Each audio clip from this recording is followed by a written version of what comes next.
Hey everybody, it's Jason Blaha with Ice Cream Fitness here. Today I want to address a point that I get asked a lot in the video comments and in emails, and something that I see some of the other science guys addressing incorrectly. But hold on, let me give you guys a bicep shot first.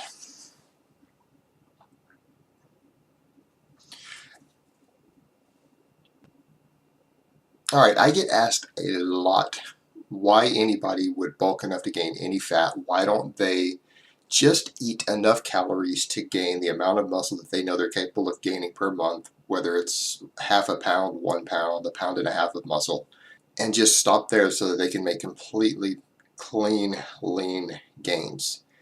And while that sounds really good in theory and it looks good on paper, that's not the way it works in the real world. And I've heard even some of the other science guys, and I'm not going to name names, say that just because you eat more calories doesn't mean that you're going to gain more muscle, that it doesn't really matter beyond a very small threshold. And this to me displays a profound ignorance of hormonal response, the way hormones impact muscle growth and anabolic drive, as well as a lack of understanding of how gym performance and progression are related directly to caloric intake. And here's the problem you run into immediately. When you are trying to do only lean gains, what you oftentimes find is that you don't make any gains at all. And you see this frequently with guys who have more than about a year of consistent hard training experience. They've exhausted all their noob gains. What you see is that they'll try to do this and they'll end up not getting enough dietary carbs, not enough fuel. They won't be able to fully recover and adapt, and they end up making excessively slow muscle gains and sometimes no muscle gains. It's not because they weren't trying hard enough, it's because they didn't give their body enough training fuel, particularly dietary carbs, to get the gym performance they need to rapidly accelerate progressive overload.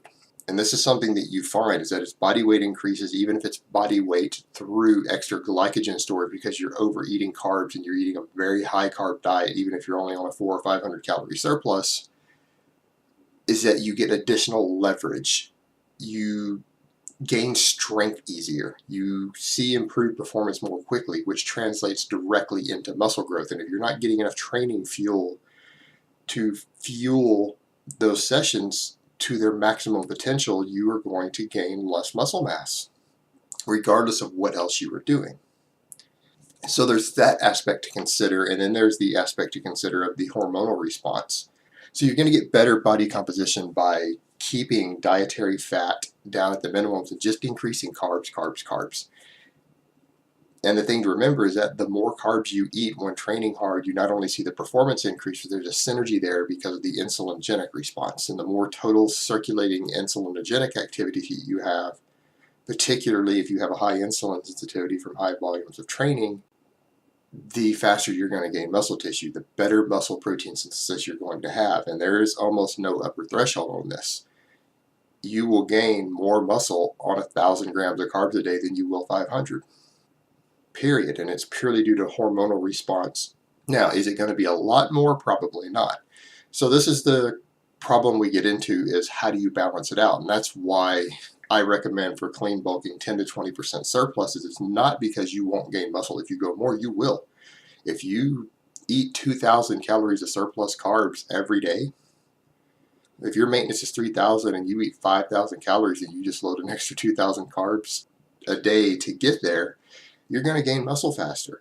The problem becomes it might only be 1 ounce of muscle per month, and you're going to gain an extra 4 or 5 pounds of fat every month as a result of it. So you get into a point of, if you're not training for maximum size and strength like a super heavyweight powerlifter or something like that, if you're concerned with body composition, it's just not ideal, because gaining 4 pounds of fat for 1 ounce of extra muscle, because you will gain that extra ounce of muscle, but it's not worth it in terms of you're going to have to cut it off later, and you're probably going to lose that ounce of muscle you gained by cutting 4 pounds of fat. So it's the problem is inefficient. So that's what you need to look at, is that's why we clean bulk like that and try to minimize fat gains, because you're going to need to gain some fat. If you want to gain muscle rapidly, you're going to probably have to consume enough surplus calories to gain a little bit of body fat. Otherwise, it's going to take you forever to gain appreciable amounts of muscle, other than when you're a noob or when you're on certain drugs. But we want to minimize that so that you don't have to spend 6 months cutting after a bulk in order to see all that new muscle gain. So there it is, guys. It's just about efficiency. That's not the fact that you stop gaining muscle past a certain caloric intake. Is that you see rapidly diminished returns and you see undesirable shifts in body composition that make it harder for you in the long term. So I hope that's cleared up some confusion for everyone. I hope it has been informative, and I will talk to you guys next time.